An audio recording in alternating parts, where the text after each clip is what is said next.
A beautiful and wonderful afternoon and evening to all of you who are watching us from all over the world. Today with you is Veronica Seban from Elite Global Leadership Club. For those who don't know me yet or are seeing me for the first time, I am a professional business strategist, a transformational business and personal development coach, and I am also the founder of the Elite Global Leadership Club and Business Power Academy. Today, I have as a guest someone who is a real genius in his field. And guess who is that? So I like the mystery. That's why, so for now, I am keeping it secretly. So I would love to invite our genius on the floor. The floor is yours. Please present yourself. Well, hello there, Veronica, and hello, everybody. My name is Matt Dimaio. It's my great pleasure to introduce myself to you. You know, school tells you what to learn. I show you how to learn it. Well, that's amazing and a very powerful intro, by the way. So, which means that you are also a very great presenter, huh? Well, I'm 71 years old, and so I've been doing this for a very long time. I got started teaching people how to be smarter, faster, all the way back in 1980. And perhaps as we go through, you'd like to hear how I got started with all of this, or but since you're doing the interviews, I'm going to throw the ball in your court. Thank you so much. Then, which means that I can learn a lot from you. So I'm very, very happy and honored to having you here on my stage today. And so let's start to divulge to me your secret. So what is your key secret of your success? Because George Dabek referred you to me, and he has shared so many beautiful and amazing things about your potential, especially about your human qualities. And first of all, the way how engaging, are your speeches, because he said that it's impressive the way how engaging are your speeches. But not only that, but your YouTube channel. So let's talk a bit about that. How do you do that? How do you get so much engagement when you are speaking on stages? Well, first of all, thank you for mentioning our mutual friend, George Dubek. George and I actually met each other back in the 1980s, and I was presenting at a number of different companies. And so George has had the opportunity to be in my audience many times. And one of the things that I've become very well known for is that before each presentation that I do, I will go around the lobby and meet as many of the attendees as possible, shake their hands, learn their names, and then when the host introduces me, or if I'm hosting, one of the very first things that I will do is I will go around the room and call each of my attendees by name. That not only blows their mind, but it forces them to pay attention, because I've just done something that seems like a Martian just landed in the room, and people wonder, how is that possible? Is it a trick? Is somebody feeding them the answers? And I've done this with audiences that are pretty sizable. On my YouTube channel, I actually have a few videos. One I sent you where there's, I don't know, 70, 80 people in the audience. But I've got a video on YouTube that's got about 200 people in the audience. And that's, it definitely grabs the audience's attention. But it's a learned technique. And it's one of the things that I teach, how to remember people's names. Wow, it sounds amazing, because as we know, as professionals, and I want to mention that I am also a professional in communication science, marketing science, branding, and business development. We know that to attract or to get the attention of the people, we need to come in with a very powerful intro. And there are specific techniques like shaking the hand, like you mentioning, but could you share more of your techniques based on your own experience? How do you engage so the people, and how are you awakening them, like to be awake and to be present in the moment with you? Well, you know, an interesting question. Um, One of the things that I guess we can go back to is one of the cornerstones of what I teach. You know, a lot of people are familiar with me because I do memory, and sometimes people will try and peg me as a memory expert. And yes, that's a very flashy and showy thing, but really what I do is I teach people how to learn things faster. I have techniques where I actually show people how to speed up the learning process. But I like to start, and I apply these techniques when I'm doing a speak, when I'm doing online, and wherever I happen to be, I'm always aware of how other people learn things. It's not just up to me to learn about them. I want to be able to present in such a way that makes it easy for them to receive what I'm delivering. And so if I can, there's a cornerstone that I teach, because many people criticize themselves about having a bad memory. And they'll say things like, oh, I can always remember a face, but I can never remember a name. Or they'll say things like, oh, I must be getting old, or gee, I've got the Alzheimer's. Don't ever wish that on yourself. My mother passed away from that. And when you talk about being old, sometimes these people are in their 30s and 40s and complaining about it. Here I am, 71 years old, still doing public demonstrations like this. And so perhaps one of the things that would be beneficial to our listeners is what causes you to forget things in the first place. And so while other people talk about memory, I like to talk about the three causes of forgettery. So the first cause of forgettery is that you don't get it. So if you don't get it, you can't keep it. To forget is to not get. So if you're meeting somebody, like I do at events, or maybe you're at a cocktail party or an outdoor barbecue, or you're just at a business meeting and you meet somebody and right away the name pops out of your head. A lot of times it's because you're not paying attention to get the name in the first place. Or somebody introduces their friend to you and says, hi, I'd like you to meet my friend, Mr. Blah, blah, blah. And you go, oh yeah, right, nice to see you. If you don't get the name, there's no way you can keep it.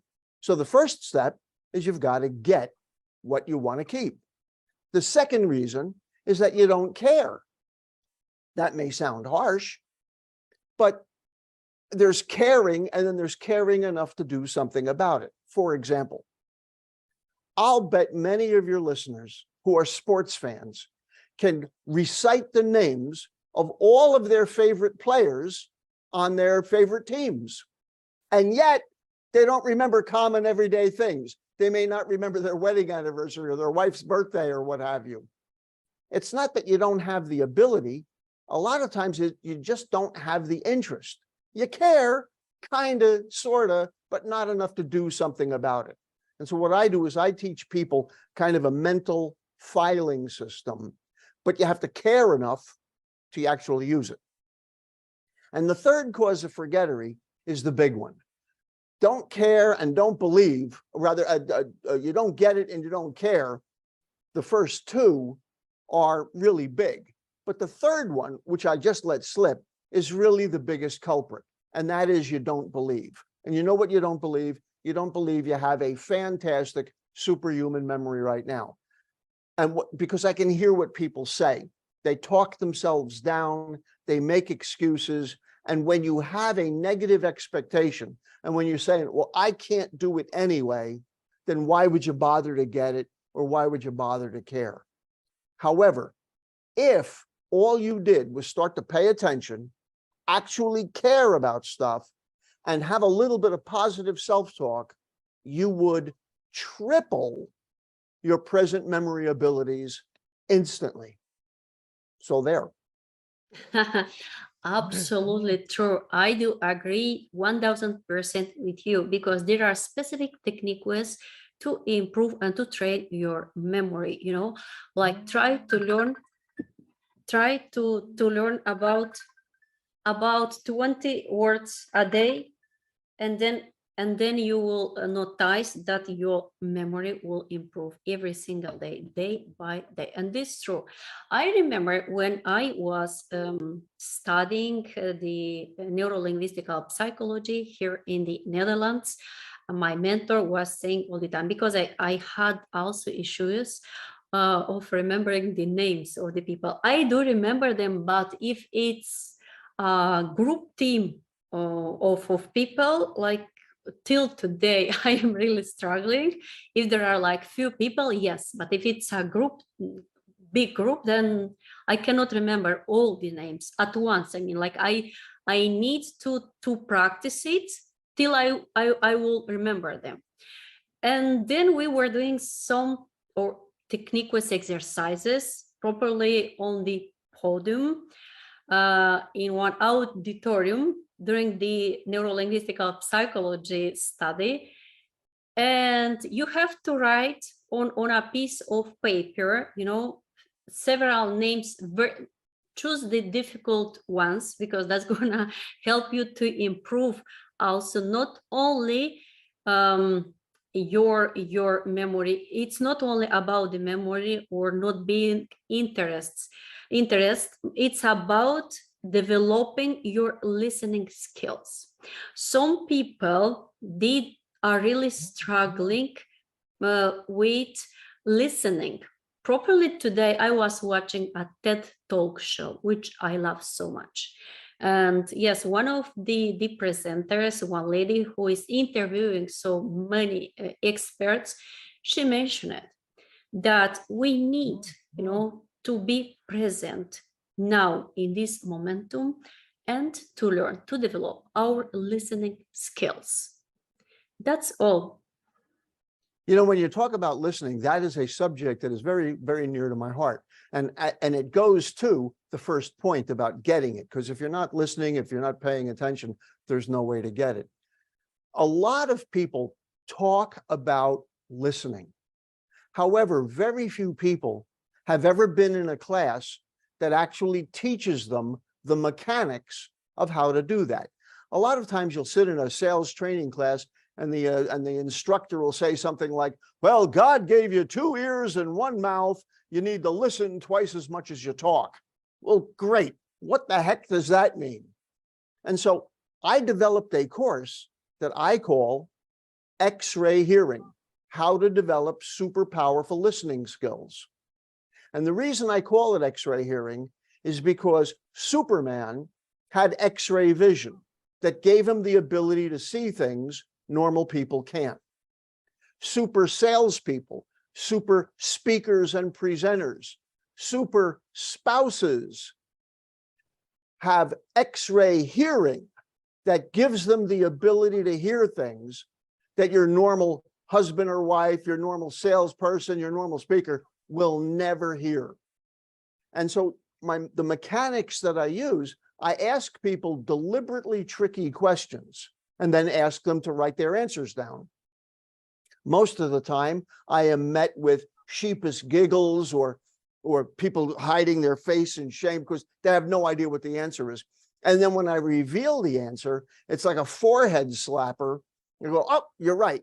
And so I teach something called the 3 listening landmines. What is it that causes you to have your problem in the first place? Kind of like what I do with memory.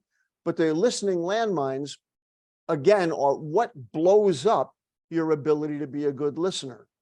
And so I ask questions that are in each one of those categories to trick people, but then I reveal how I fooled them. And by the end of my training, I'm no longer able to fool them. People can actually feel their listening skills improve right on the spot?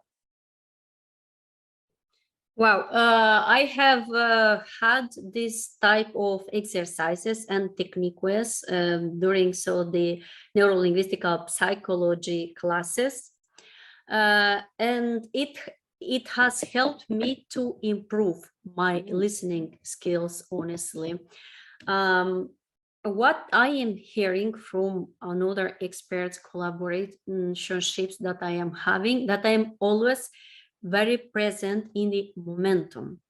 I didn't know about that. That's what I am hearing all the time, which is very, very positive. And okay, so seeing the fact that we do have so much in common, especially, yes, especially our knowledge and expertise, which is based on the human mind and behavior, and which I do love so, so, so much. I would love to ask you another very, very interesting question, because we are on the Elite Global Leadership Club Public Relationships Department, where we are teaching the people how to build up healthy and sustainable relationships based on the kindness, love, compassion as well. What caught my attention the past 2-3 years is that many people are really struggling with building up healthy and sustainable relationships. One of the beautiful approaches that I noticed to you is that you called me immediately. There are only few people out there, I mean professionals, that they are doing that. And I am deeply admiring, like this type of professionals and people. Let's mention, first of all, we are humans. Yeah?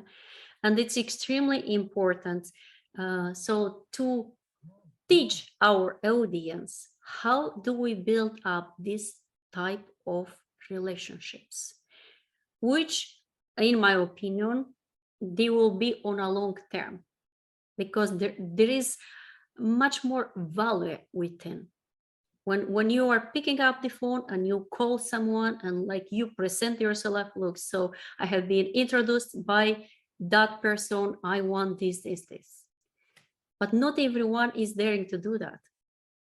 You bring up really a kind of a sore spot with me about young people in today's culture. And that is that everybody has their nose buried in their phone or their tablet, or all that they want to do is look at screens. You'll notice that even when you go to a store and have somebody wait on you in a coffee shop or in a supermarket, how few people will look you in the eye. And so we've become conditioned in societies around the world to pay more attention to things on a screen. Sometimes when I go to a restaurant and I look over at a table where there are college or high school age students, there may be 4 or 5 of them sitting around the table, and they're all looking at their phones and actually texting each other their conversations as they're sitting together. So we're in danger of losing the warmth and the connection that really bonds people. So there's a couple of things that I noticed about you and I. So first of all, when you said that we have a lot in common, here's a couple of things that I know about you. You indicated to me that you speak 6 different languages. In order to speak 6 languages, I know 2 things about you. Number one, you have a fantastic memory. You have a memory that you have taken the time to really develop. Whether you're using the kind of techniques I teach or not, you've developed techniques of your own. You've developed systems to be able to help you recall that much different vocabulary. The other thing I know about you, and you were talking about listening, is in order to speak multiple languages, you must be an excellent listener. And that's essential because as you are mentally translating what language they're speaking back into your original language, and you're doing it literally at the speed of sound, you have to be hanging on that person's words. You're really paying attention. People don't do that anymore. People, the reason I pick up the telephone and call rather than just texting back and forth is because there is no emotion. You and I connected because our friend George said, "Hey, here's somebody, Matt, that's looking for speakers." When I introduced myself to you from text, I told you, here's who introduced us. Here's my level of speaking. I've got decades that I've been doing this.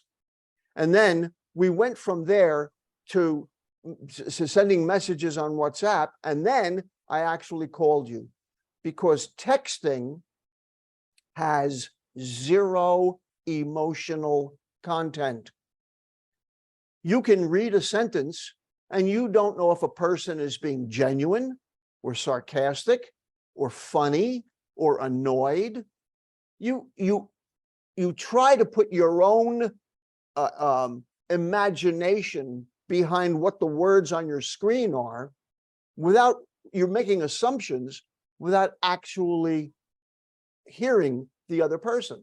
And as you say, it's not just what you say, it's how you say it. For example, if you're talking to one of your girlfriends and you ask her, "Hey, do you like him?" And she says, "Oh, I really like him." That's a lot different than her saying, "Oh, I really like him." It's the exact same words, but it's all of the other context that delivers the true meaning. The tone of voice, it's extremely important. Yep. And the look on their face, if you're speaking to them in person, the way their body language, the way they roll their eyes. Being an NLP, you know about mirroring and matching, and you're going to look at somebody's posture, and you can tell a tremendous amount about somebody through micro expressions, through their posture, and you can find ways of connecting yourself to that person by being like them. When somebody says, "I like you," what they're really saying is, "I am like you," not "I unlike you." And so the more you can find ways to demonstrate you've got something in common with someone, the easier it is to build a stronger connection, because that's just what you're doing. You're finding those touch points where you can connect.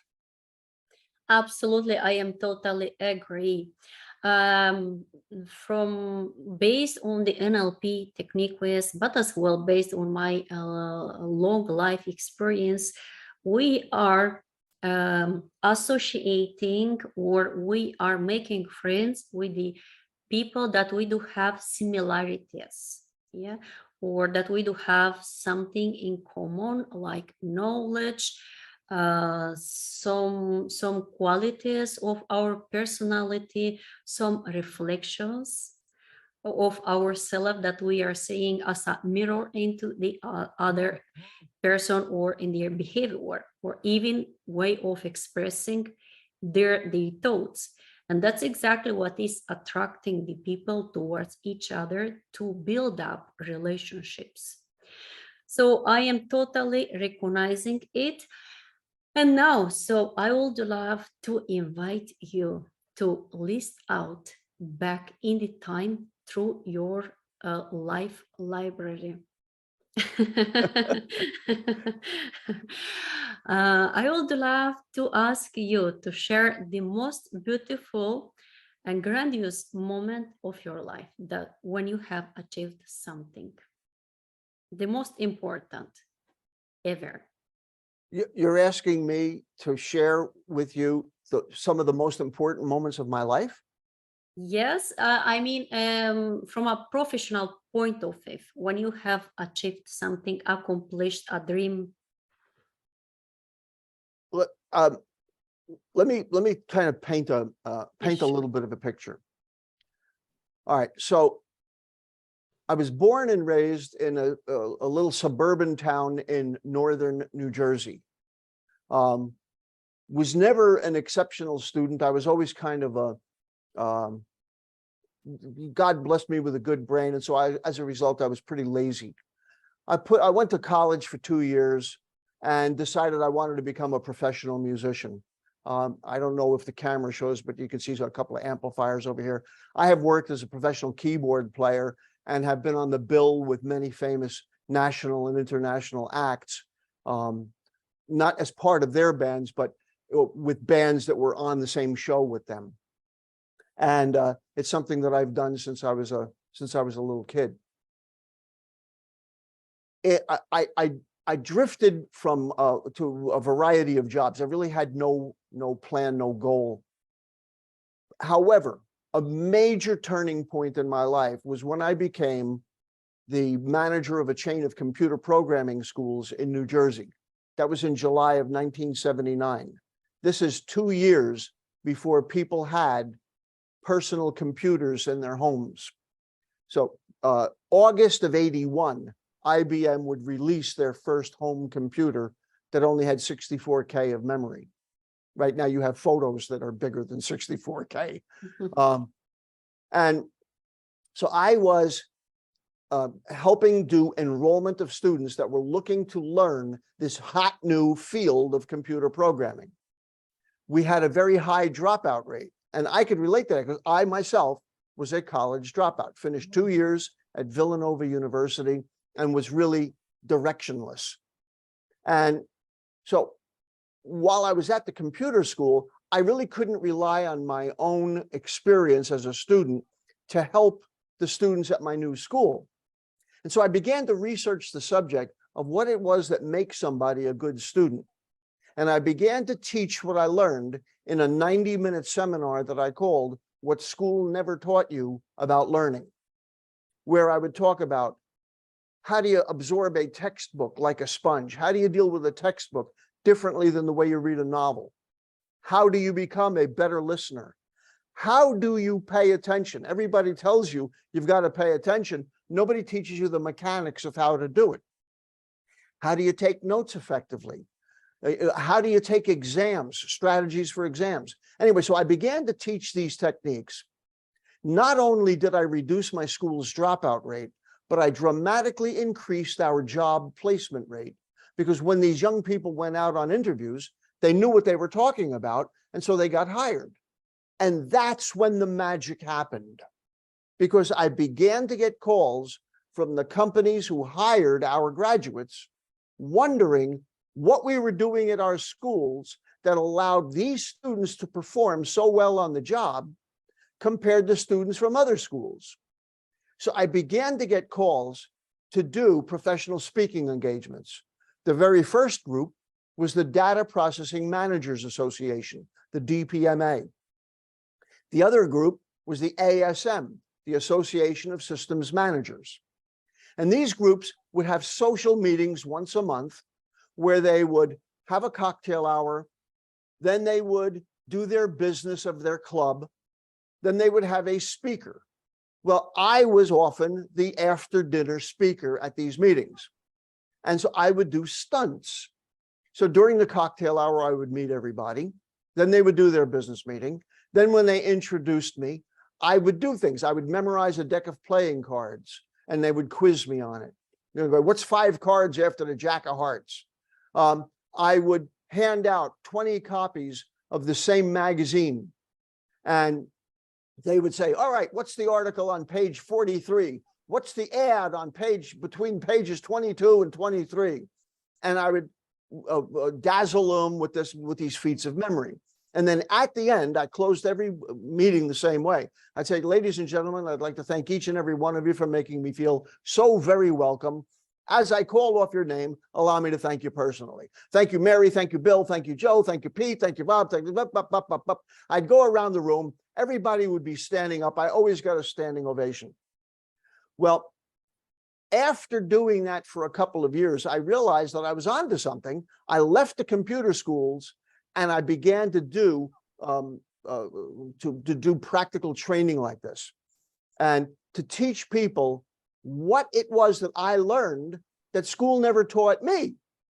And so that's why I talk about the fact that, you know, school tells you what to learn.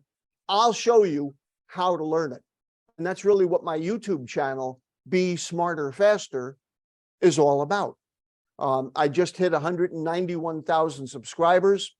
I have millions upon millions of views, students from all over the world. And so here in my late, a few years ago, in my late 60s, I reinvented myself once again. But it all came from that one big event when I was at the computer school looking for a way to solve the problem of student dropouts. And I have figured out how to use these accelerated learning techniques to build large sales forces for companies. Because after doing speaking for a while, I realized that I could do something even bigger, and that was to help companies build and train large sales forces. And so I did that for a variety of different companies, traveled a great deal. And then in my late 60s, when I decided I didn't want to work so hard anymore and take it a little easier, I discovered YouTube and have reinvented myself here once again as a YouTuber. That sounds wonderful, and I want to tell you that I have watched so one of your lessons classes where you were standing so in front of a group of people in one of the auditoriums where you were teaching the people, which is very impressive. So my admiration and respect for what you are doing. And actually, so I would love to invite you again to the library of your nominations records. So do you know, so did you notice that in a such short of time, and I am possessing so much information about you? Wonderful. Well, for people who want to get in touch with me, or for people who want to check me out, they can come to youtube.com/be smarter faster. And so they can find me there. I also have a site where I've published a great deal of stuff. I've written a few books that are available on Amazon. I became a #1 Amazon bestseller with my book, Straight A Strategies for Successful Online Learning. This actually hit #1 on the Amazon charts. And, you know, students all over the world, when we got this crazy lockdown garbage, you know, with the scamdemic, the students were thrown into being prevented from going to school. And there's a big difference between learning online compared to sitting in a classroom. And so I wound up writing a book to teach students and also to help their parents about how to navigate the waters of learning things online. And now you have big universities that are exclusively teaching online. And as a result of the pandemic, there are a lot of students that realize that they don't actually have to go and sit in a classroom and spend that kind of money for college tuition. And so a book like that can really help them out. We were talking about names, and my most popular book is How to Remember People's Names. And people can get this stuff, of course, if they go to Amazon, but I offer everything at discounts at a publishing site, simply besmarterfaster.com. So at besmarterfaster.com, I have no cost reports, low cost reports. So you'll find stuff there about the easy way to make hard decisions, or how to overcome and eliminate procrastination. So there's a lot of things, how to skyrocket your score on any type of test.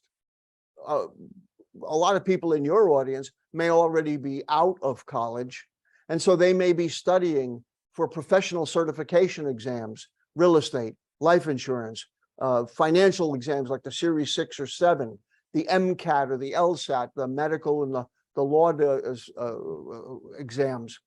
And so there are techniques that a person can use to get a better score on tests without studying harder. And even if they don't know the material any better than the students next to them. I teach you what are the mechanics for getting better scores, even without knowing the material. So this is the type of thing that I've been doing literally. Now this is beyond 40 years. So I'm now in my 5th decade of teaching this kind of stuff. Wow. I don't know how I got this old, but I'm glad I did. It beats the alternative. You do still have a very, very young spirit and extremely positive. I think you are a role model for the humanity in general, for many, many young people that are really struggling, with stress. They're happy to know. By the way, I've kind of branded myself as Uncle Matt, your favorite Uncle Matt, because on the majority of the viewers on my YouTube channel are between the ages of 18 to 24. My daughter is 23, will be 23 years old in October. I got married very late in life because I was traveling as a speaker. It would be foolish to try and be faithful and to be in a committed marriage when I was traveling as much as I was. So I didn't get married until I was 43. And my daughter was born to me 5.5 years later. And so I'm at an age but all of my contemporaries have grandchildren the age of my daughter. But I've poured a lot of these techniques into my daughter, and she just graduated from university in May with a double major in marketing and in real estate, magna cum laude, and now she's just begun her graduate school to get her MBA. So throughout all of her schooling, she didn't really need to use a lot of the techniques that I teach, because in truth, a lot of this stuff was just ingrained in her when she was a very little kid. If we've got time, I got one cute story to tell you about the alphabet, if we have time for that. Yeah, we do. So Yeah. when my daughter was really little, we decided, this was when she was going to preschool, we wanted to get her socialized. She's an only child.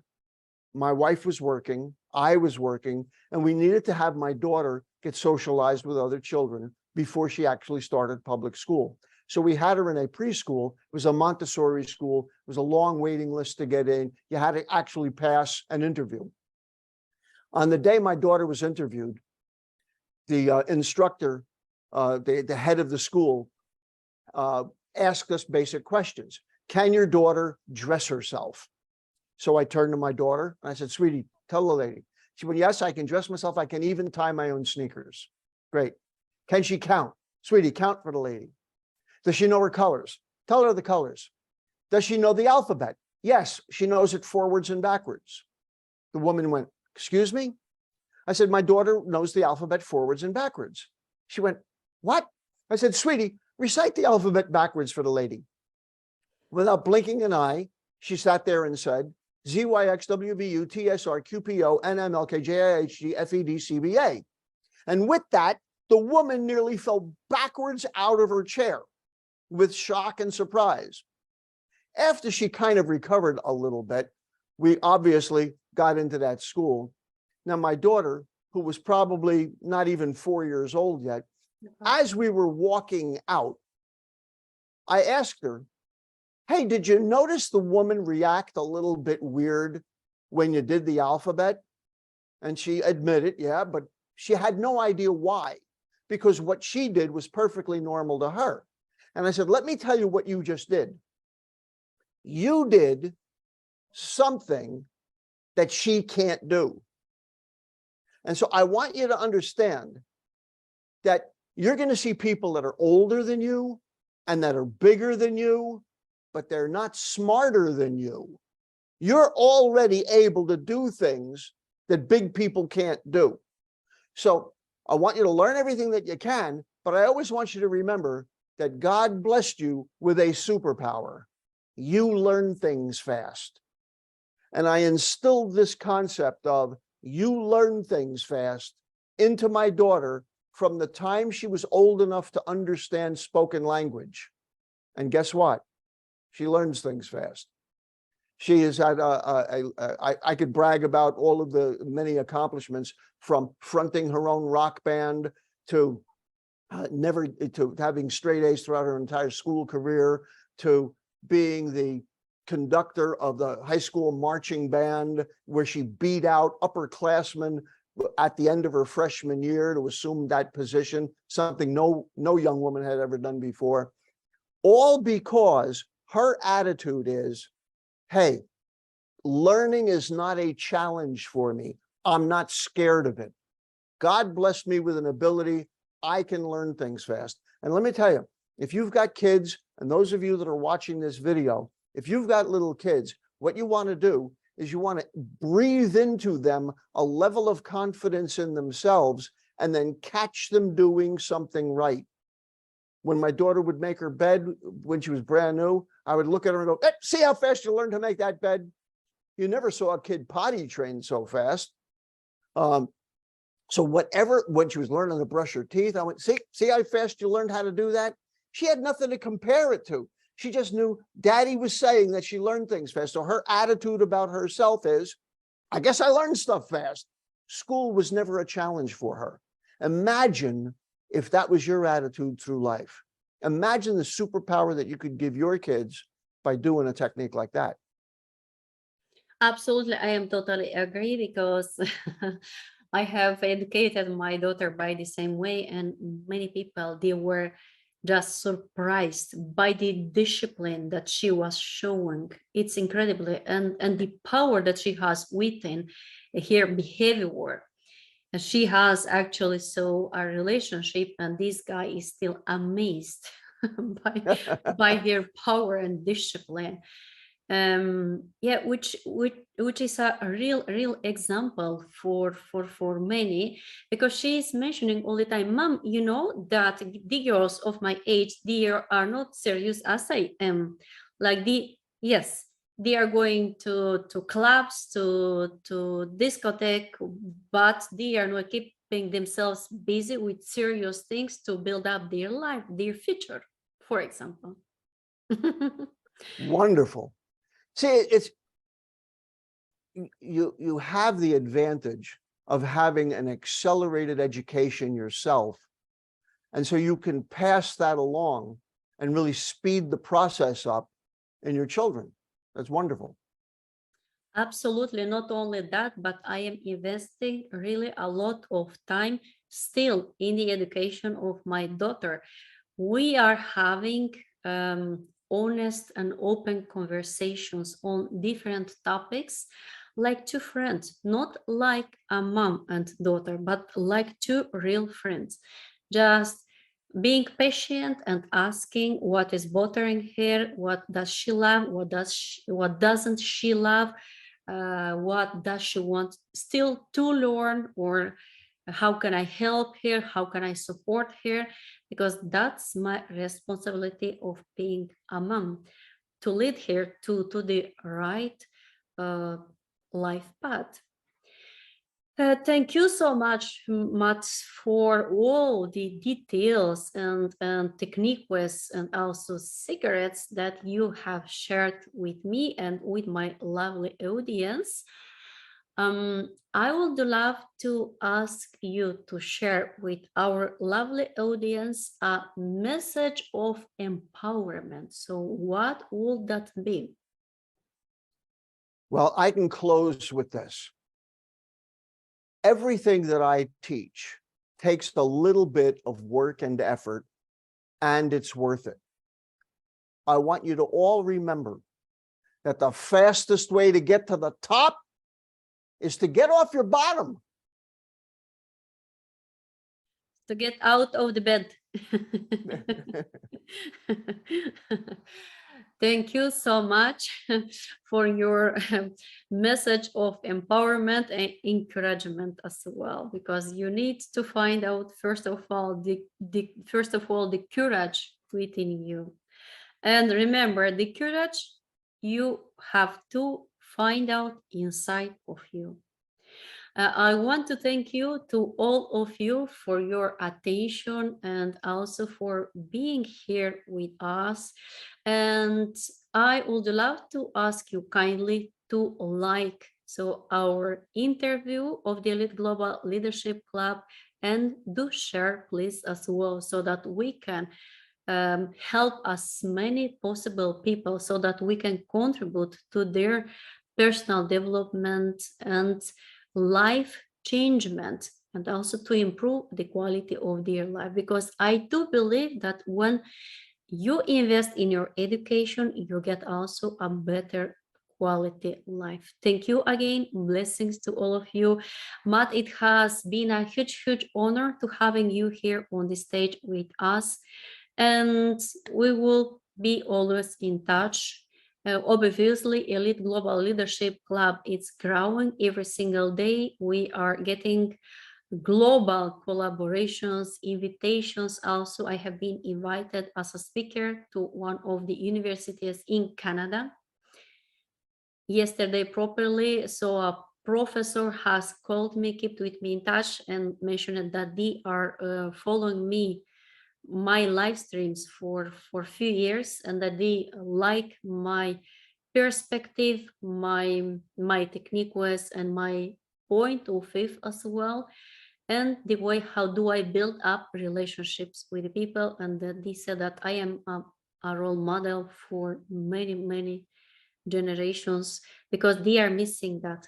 They need to learn how to build up relationships with compassion and with human kindness. Thank you so much again to all of you, and I'll see you in the next interview.